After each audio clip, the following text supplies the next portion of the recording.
नमस्कार दोस्तों, मैं सागर और आप जुड़ चुके हैं मेरे साथ उस गहरे अंधेरे में जहां खौफ का साया हर पल आपके दिल की धड़कनों को तेज कर देता है। स्वागत है आपका मेरे चैनल इंडियन वीव्स में, जहां हर कहानी में छुपा है एक भयानक राज, हर आवाज में मौजूद है एक शापित जादू। तैयार हो जाइए उस काली रात के लिए जब परछाइयां बोलने लगती हैं और अंधेरे में छिपे रहस्य आपकी रूह को झकझोर देंगे।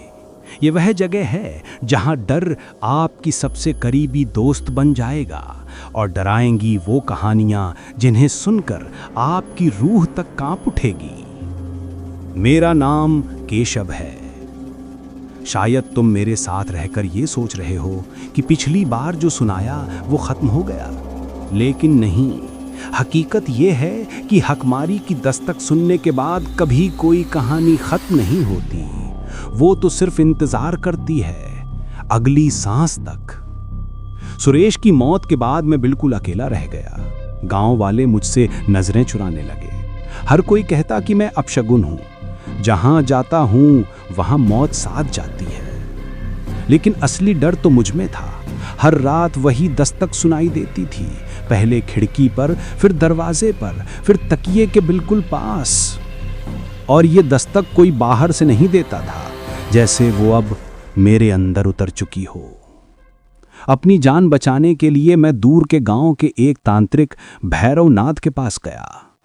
वो मेरी आंखों में झांक कर बोला, ओ, तू तो छुआ गया है। हकमारी तेरा नाम लिख चुकी है। अब केवल एक ही रास्ता है, या तो उसकी पूजा कर या उसे मिटा। उसने मुझे एक काला धागा, कुछ नींबू लाल मिर्च और राख दी, लेकिन उसका चेहरा देख के लगा कि उसे भी यकीन नहीं है कि मैं बच पाऊंगा। वो बोला, अपने नाम को छुपा ले केशव, क्योंकि जब वो तेरा नाम पुकारेगी ये दुनिया तुझसे छिन जाएगी। उस रात जब मैं लौटा, गांव में माहौल और अजीब था। लोग रात को घरों में कैद रहते, कोई बाहर नहीं निकलता। लेकिन मुझे लगा कि मेरी औरतें, बच्चे, बुजुर्ग सब मेरे पीछे धीमी धीमी आंखों से देख रहे हैं, जैसे सब जानते हों कि अब मैं जिंदा लाश हूं। और सच कहूं, तभी मेरी जिंदगी और बदतर हो गई, क्योंकि वो दस्तक अब सपनों तक में आने लगी थी। मैं सपने में देखता कि कोई मेरे कंधे को हिला रहा है, लेकिन जब उठकर देखता आसपास कोई नहीं होता। एक दिन आधी रात को चौपाल से अचानक ठंडी आवाज आई, केशव। मैंने पीछे मुड़कर देखा। वो विक्रम था, लेकिन वो कैसे जिंदा हो सकता? मैं उसकी चिता पर खुद शामिल हुआ था। उसका चेहरा सूखा पड़ा था, आंखों से खून टपक रहा था। वो बोला, तूने सोचा मैं मर गया? नहीं, मैं साथ हूं तेरा। अब बारी तेरी है। हकमारी सबको खींच ले जाती है। मैं इतना डरा कि मेरा शरीर सुन्न हो गया।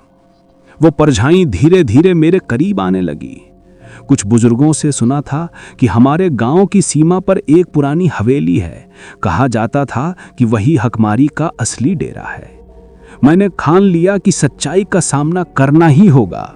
साथ में केवल लालटेन और वो तांत्रिक का दिया काला धागा लेकर मैं अकेला निकल पड़ा। रात का वक्त था। हवेली तक जाने वाली पगडंडी खूब अंधेरी थी। चारों तरफ केवल उल्लुओं की चीख और झिंगुरों की आवाज। लेकिन अचानक पांवों के नीचे जमीन खाली हुई और मैं एक सुरंग में गिर पड़ा। वो सुरंग सीधे हवेली के तहखाने में खुलता था। तहखाने में दीवारों पर लाल रंग से नाम लिखे थे, अनिल, विक्रम, सुरेश, और उनमें मेरा नाम भी लिखा दिखा, केशव। ठंडी हवा चली और दरवाजा अपने आप बंद हो गया। और फिर वही आवाज, ठक ठक ठक। मैंने लालटेन दीवार पर फेंकी और देखा कि सामने वही औरत खड़ी थी। लंबे लंबे बाल जमीन तक फैले, उसकी आंखें ऐसे जैसे राख से बनी हों। वो बोली, तेरे दोस्तों को ले लिया, अब तू बचेगा नहीं। हकमारी से कोई कभी नहीं बचा। मैंने कांपते हुए तांत्रिक का दिया धागा उसकी तरफ उछाला। जैसे ही धागा उसके पैर में गिरा वो चीख उठी। पूरा तहखाना हिलने लगा, दीवारों से खून टपकने लगा। मैंने आखिरी हिम्मत जुटाकर बूढ़ों के सुने मंत्र दोहराए, ओम कालिका रक्ष कर। वो औरत पीछे हटने लगी, लेकिन अचानक उसकी जगह फिर विक्रम, सुरेश और अनिल की परछाइयां आ गईं। वे सब मुझे घेर कर बोले, तू ही हमारी मौत का कारण है, तुझे भी जाना होगा। मैंने आंखें बंद कर लीं और अचानक सब सन्नाटा हो गया। जब आंख खुली तो मैं अपने गांव के तालाब के पास पड़ा था। लोग मुझे घेर कर देख रहे थे।